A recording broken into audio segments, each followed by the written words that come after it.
But yeah, it's... Oh, this looks good. Like, you with that sort of thing especially, like, get me comfortable first, then start stressing me out.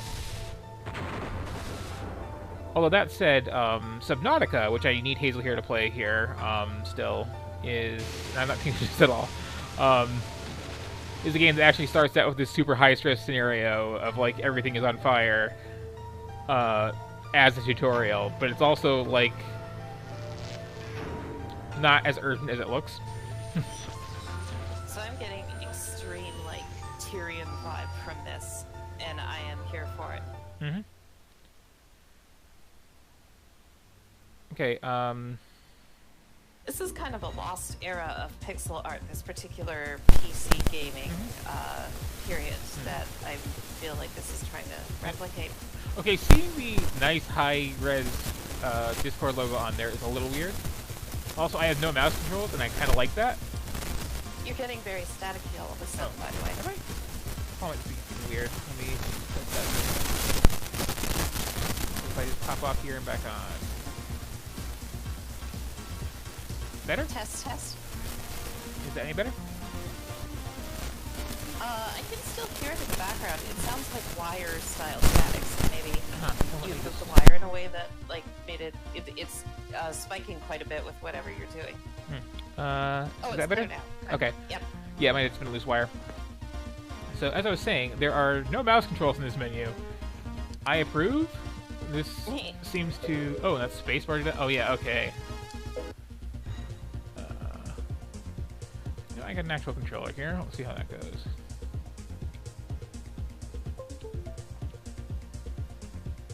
Okay.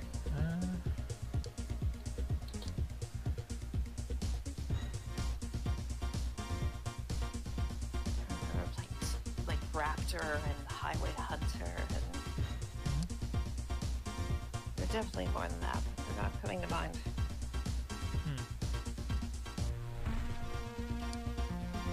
Am I confusing Tyrion with a different game? Oh, maybe I was confusing it with Raptor. I meant whatever the overhead shooter that was in DOS that everyone played was, where you had the shops in between levels.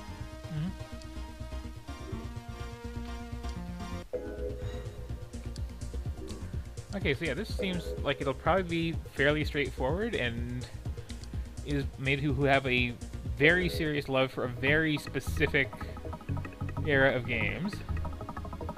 I noticed they even, that's a clever little stylistic throwback, the way that they have, like, the pixely particle effects. Remember when PC games loved doing, like, 2D particle effects? Oh, yeah. Early Epic Mega Games certainly comes to mind as, like, doing a ton of that.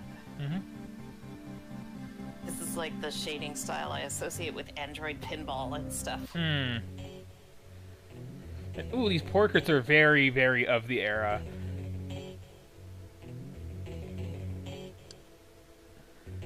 This is also reminding me, what was that game, Traffic Department something that started with the big scary PC-13 logo that, like, because I think the protagonist said that her boss could suck eggs or something like that, and then they censored that out if you picked the censored version. I remember my mother being very upset when she saw that PC-13 screen. Yep. These all have, like, the exact same description. Which... Oh, yeah! So I think the first ones are just kind of a stylistic choice. I like that. Do I have... Ooh, choice again. That's cool. But I also have no money, so okay.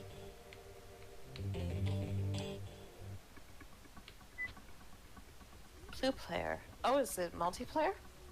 It is, apparently. My impression was that there are up to 4 players in this.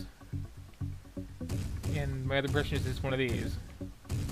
This UI and everything is real good. Like, they've done a... Oh, yeah, So, like, that 1001 Spikes, it was very much, like, modern 8-bit, right? It was clearly a modern indie game doing the 8-bit style. But this one, they've, like, exquisitely replicated this particular look. Yeah. This reminds me of,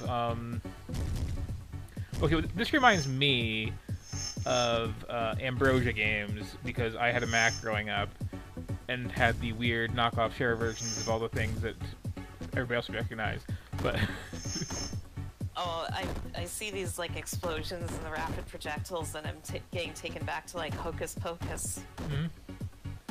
Fighting the mad monks of Melanois, if my memory serves. Yep.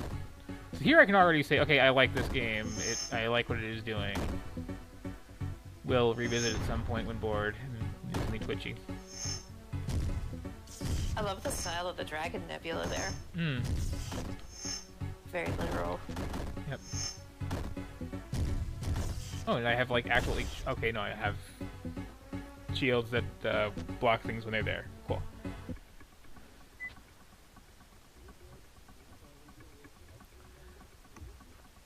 Yeah, this is definitely sticking for a while, and again, 4-player apparently, which is kind of rad. I'd play this multiplayer with you. Mm.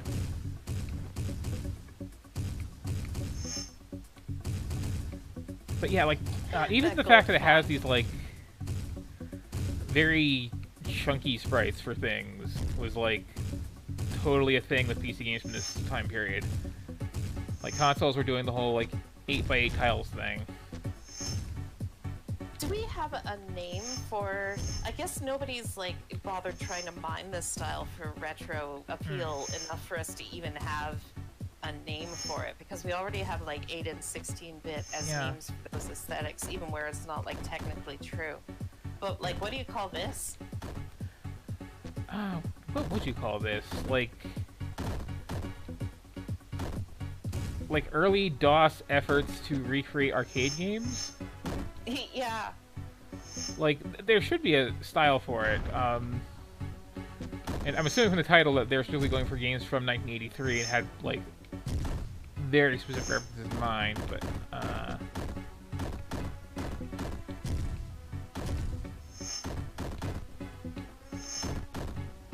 well, I'm pretty sure Sword of Shield wouldn't have the kind of transparency effect going on. Oh, I could see getting this on like a CD of 100 great shareware games. Yes, that's the best way to describe it. It's a very, very shareware aesthetic.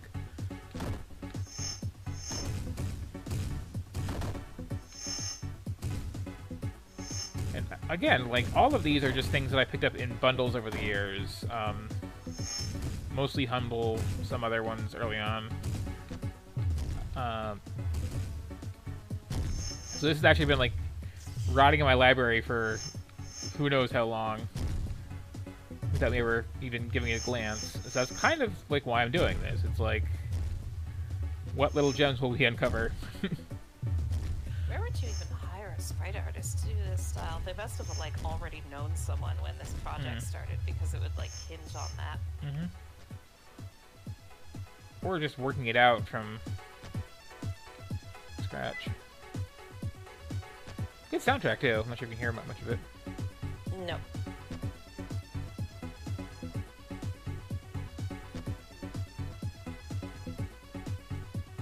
With this big square shades. And they always appreciate this sort of game just being able to hold fire down the entire game. I appreciate when they don't make you mash. Yeah. I really loved light cutting games, but I got so sick of how so many of them were like dexterity tests of just how fast you could pull the trigger, and like that sort of trumped all other skills, which I found annoying. Yep. Well, plus my other problem with this sort of game, which this one, from the look of the menus, is not a concern, is the whole like, you die, screw you. Here, we're taking away all your upgrades, and you might as well start over. The ripple transition, I love it. And 13 levels, that's actually a pretty decent length for this sort of thing. And now I can get new stuff. Sure can. Can't quite afford these ones. But I can, like, get extra stuff. And I like the little illustrations too for here, how these actually work.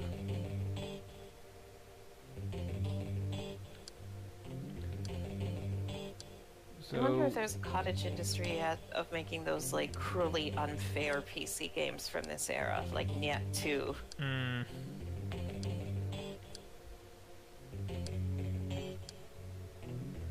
I mean, I'm not sure how much of a demand there is for that specifically. Where is Niet 3? Isn't there Niet 3? Where's Niet 1? I thought there was a 3. But, oh, I misremembered.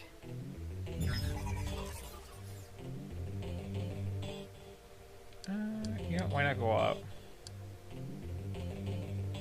Oh, that's why not. Okay, but still. I remember these games coming from right around the period where my parents didn't want me playing anything on the computer that was not edutainment, so I would come up with all these complicated excuses for why all these games had educational properties. Nice. I like this background, too.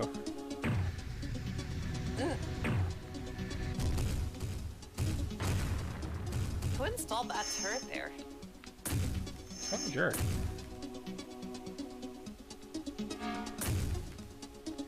Is that a good thing I grabbed or not? I'm not entirely sure. Everyone inside that glass dome is dead now. Yep.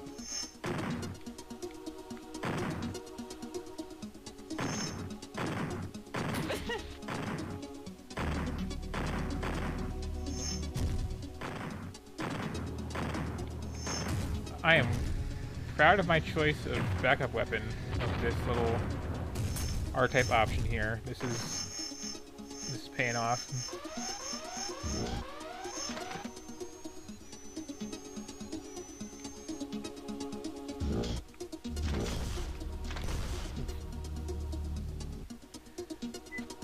Ooh, powerful laser. Yeah, this is a nice little overlooked gem here. I'm happy I found this. What's this one called again? 1993 Space something. Space Marine? I'll have to double check.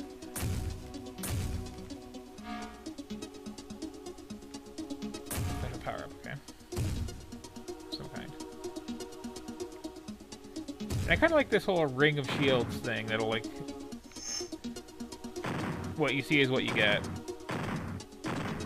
If one of those little circles eats a hit, it eats a hit. If something gets through them, I die.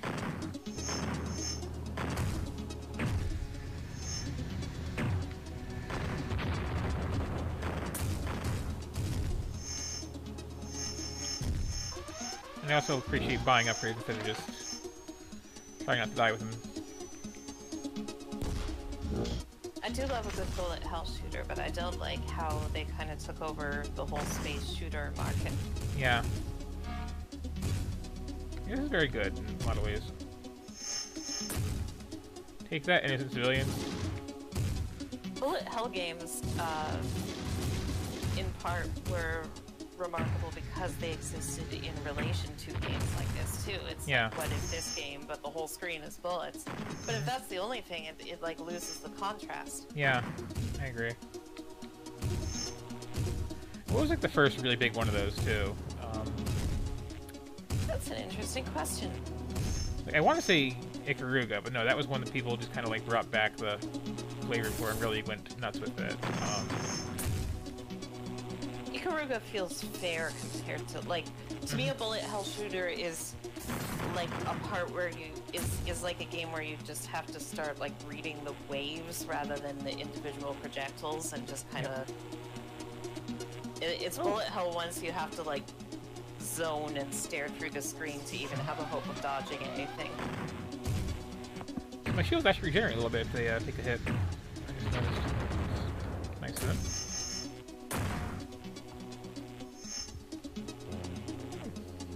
And I like these shops. They have like a very Fantasy Zone vibe to me. So now I can actually switch over to one of these.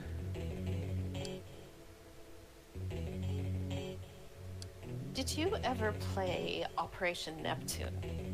I don't think so. Learning company game where you went through like environments as a submarine and like had to solve puzzles and avoid enemies and stuff. It had very like math and stuff tacked on that. That wasn't nearly as hard as like the actual like getting through the levels, which was kind of interesting. Okay, that works. Oh, so you have to use your shields. Oh, or the light some ones are are not tangible. There it goes. Okay.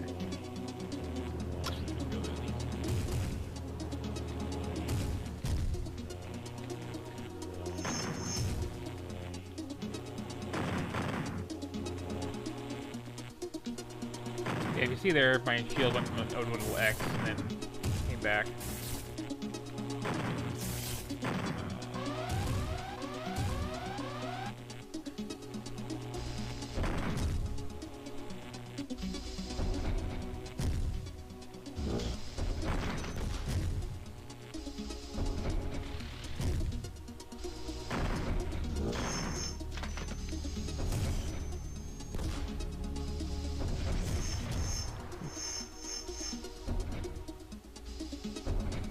Okay, if you, the shields take one little hit, you're good. If they do that, then yeah, they stay on.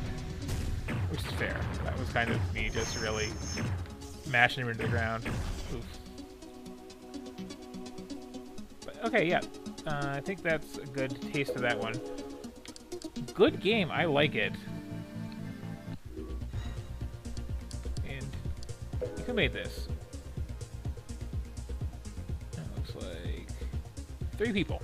Maybe 4? Perhaps 5, but yeah. Well done on, what was this called again? As I exit back to menu. 1993 Space Marine.